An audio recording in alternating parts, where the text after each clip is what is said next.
All right, today we're going to get into one of the greatest stories from the Americas, the sacred book of the Maya, the Popol Vuh. And look, this is so much more than just a creation myth. This is an absolutely epic tale of heroes, gods, and a deadly game played deep in the heart of the underworld, a game that would literally decide the fate of all humanity. I mean, really think about that. A single contest where the stakes aren't just about winning or losing. It's about life versus total oblivion. A game where if you lose, everything ends. Not just for you, but for everyone. For the entire world. While for two legendary brothers, Hunahpu and Xbalanque, this wasn't some hypothetical question. This was their reality. This was their destiny. And their opponent? Oh, just death itself. And the playing field was the underworld. No pressure.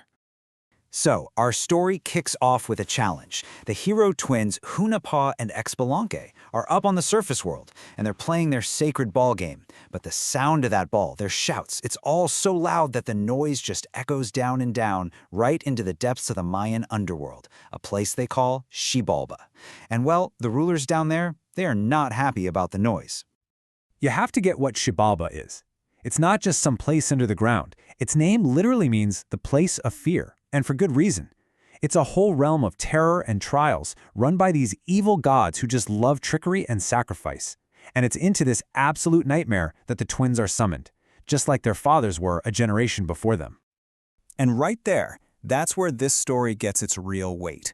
See, this isn't just some random challenge. Oh no, this is a family affair. This is personal. And to really understand what's at stake, we have to go back. We have to look at a cycle of vengeance that's been brewing for decades. You see, the twins' father, One Hunahpu, and their uncle, Seven Hunahpu, they were also incredible ball players. And for making too much noise, they got the same summons. But they weren't nearly as clever as their sons would be. They fell for every single trick the underworld lords threw at them, failed all the tests, and in the end, they were sacrificed. And as a grim warning, One Hunahpu's head was chopped off and hung in a dead tree. But from that horrifying ending comes a truly miraculous beginning. A young maiden from the underworld, a woman named Lady Blood, she goes up to that tree, and the skull of One Hunahpu actually speaks to her and spits into her palm. And just like that, she becomes pregnant. It's wild. This act makes sure his legacy doesn't die with him. The twins aren't just heroes, you see. They are the living, breathing essence of their fallen father, born to finish the game he started. And this difference between the two generations really sets the stage for everything. The fathers, they were talented, for sure, but they were naive, and they paid the highest price. The sons, Hunahpu and Xbalanque, are different. They've got all the same skills, but they've also got this cunning, this divine purpose. They aren't just going down there to play a game. This is a full-on redemption mission. So back on Earth, before they ever get that fateful summons, Hunahpu and Xbalanque basically go through a training montage. Their entire youth is just one incredible feat after another, where they sharpen the exact skills they're gonna need to survive the place of fear. And these guys are not just strong, they are brilliant tricksters. First, they deal with their jealous half-brothers by turning them into monkeys. Classic. Then they move on to bigger targets, false gods, cosmic monsters. They take down this arrogant bird demon, Seven Macaw, who's pretending to be the sun, and then they defeat his monstrous sons too. Every single victory just proves they're more than athletes. They're becoming forces of order in a very chaotic world. And so when the summons from Xibalba finally arrives, they're ready. They descend into the underworld, but unlike their dad, they're armed with knowledge. They know what happened to their fathers. So where their fathers were fooled by wooden statues of the gods, the twins see right through it. They are prepared for the deadly gauntlet ahead.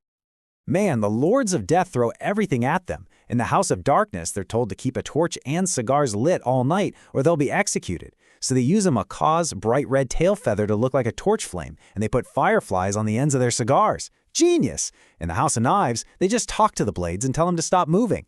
They outsmart every single trap. But then, they reach the House of Bats, and this trial nearly ends it all.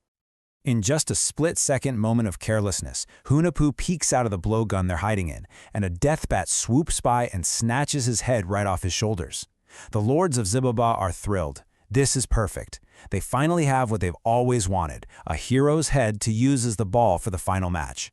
It looks like the twins are doomed to repeat their father's fate. But this is where the story completely flips. Because for Hunahpu and Xbalanque, even getting decapitated is just another problem to solve. Their greatest trick is still to come. And it involves a plan so insane, so completely unthinkable, that it's going to change the very rules of life and death itself. They knew it. They couldn't beat the Lords of Death by playing their game. So they decided they were going to have to change the rules. Yeah, you heard me. Their ultimate strategy wasn't to fight death or escape death. It was to embrace it, to control it, to turn death into a weapon against its own masters. Okay, so here's how this unbelievable plan goes down. First, Xbalanque carves a squash to look like his brother's head so they can start the game. Then, using a rabbit as a distraction, they manage to swap the squash for Hunahapu's real head and stick it back on.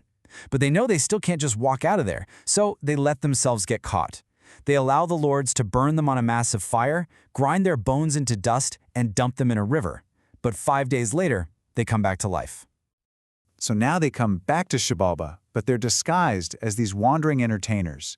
They start putting on a show, doing these incredible magical dances, and for the grand finale, they start sacrificing things, a dog, a person, even each other, and then just bringing them right back to life.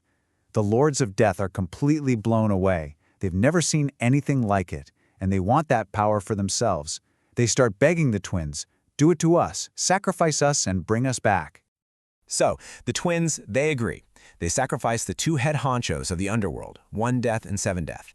But this time, they conveniently forget the resurrection part. And just like that, the reign of terror is over. And with this incredible victory, the twins did more than just get revenge for their father. They completely remade the cosmos. They brought an end to the absolute tyranny of the Underworld over humanity. I mean, after you've proven you are the master of life and death, where do you go from there? Well, you ascend. They rise up out of the darkness of Xibalba, and Hunahpu becomes the sun, bringing order and light to the day, and his brother Xbalanque becomes the moon to rule over the night. They literally become the celestial cycle that governs our world. And that really brings everything full circle, doesn't it? Through this whole unbelievable journey, they fulfilled their destiny. They didn't just save their own skins. They redeemed their father's legacy, making sure that his essence, and really the essence of all humanity, would never ever be snuffed out by the darkness. So, the story of the hero twins is so much more than a cool adventure. It's this deep, profound look at legacy, at the cycles of life and death, and at the incredible idea that with enough cleverness and courage, we can overcome our absolute darkest fears. It tells us that through sacrifice, we can find rebirth, and that a new dawn can always, always rise from the deepest night. It really makes you think, what can this ancient game against death still teach us about our own lives today?